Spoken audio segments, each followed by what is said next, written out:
We're back and you're watching News Channel 3 live at 9. We have a health alert this morning for the thousands of you suffering from back and neck pain. After all, it is the most common cause of disability among people under 45 and the third most common reason people seek out a physician. That's why local doctors are joining the worldwide crusade to fight back against pain ahead of the World Spine Day on Monday. Dr. Matthew Sheppard is with the Joint Chiropractic Clinic. And why are stretches so important?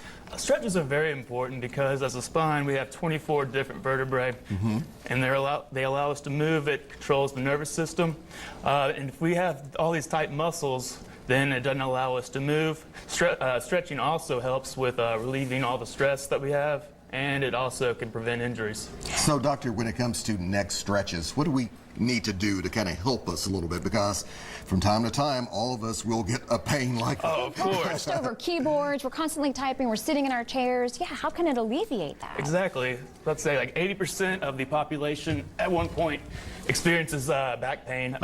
For the neck, for example, you can start by stretching just by tilting the head one way and then the other. And if those are pretty easy, what you can do is actually bring the arm behind you, drop the shoulder, and increase it. And a couple other stretches you can also do. One that we see in clinic a lot is pain right in between the neck and the upper back. Yeah. And you can kind of just bring the head forward right there. And that's another good one for the neck. So, doctor, is this only a problem for a lot of us who are well over 45, or are you seeing younger patients these days as well? What's going on? It happens with all the population, especially now since we're getting pretty used to technology, and technology is advancing. We've become a little bit more reliant on it.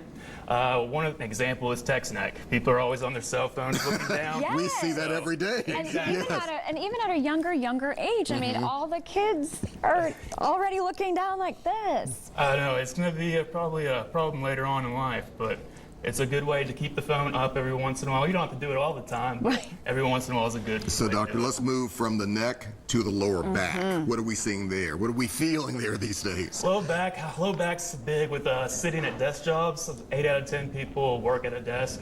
So most of the time they sit all day. So good thing is we always have all these low back problems. So the good way to kind of do that is A, see a chiropractor. 2, stretching is the low back. That helps relieve that pain a lot. What type of stretch are you talking about? How are we stretching? A couple. Let's say I can get on the ground and show you a couple. Yeah, absolutely. Sure, okay. You're mic'd up and wireless. All right, so one good stretch for the low back is just to sit, bring one leg over, cross it, and that will get the low back right there. How long do you hold it for? Usually about 20 to 30 seconds is a pretty good time. And you want to do about a couple sets each day. You don't have to do them all at once, but periodically throughout the day will help a lot.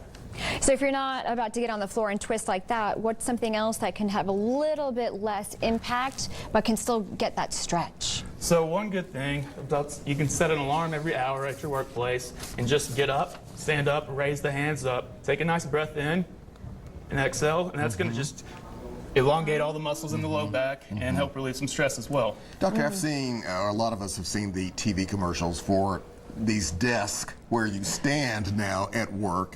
One of our coworkers actually has one in one of the other departments. Do you recommend something like that? Do you have to go to that extreme, or? You don't have to go to that extreme. Yes, it's definitely one of the better things because we sit all day. So standing up every once in a while helps that low back.